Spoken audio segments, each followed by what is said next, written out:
இந்தியாவில் புதிய விமான சேவை நிறுவனத்தை தொடங்க முடிவு செய்துள்ள கத்தார் ஏர்வேஸ் நிறுவனம் 100 புதிய பயணிகள் விமானங்களை இந்த ஆண்டு இறுதியில் வாங்க முடிவு செய்துள்ளதாக அந்நிறுவன அதிகாரி தெரிவித்துள்ளார்.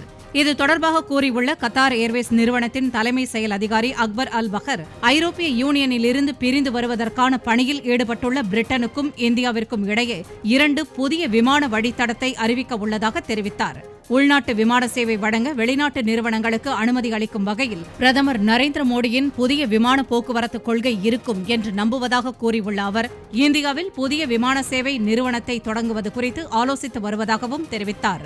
100 புதிய பயணிகள் விமானங்களை வாங்குவதற்கு டெண்டர் கோரப்பட்டுள்ளதாகவும் இந்த ஆண்டு இறுதியில் அது முடிவாகும் என்றும் கத்தார் ஏர்வேஸ் அதிகாரி அக்பர் அல் பஹர் தெரிவித்துள்ளார்.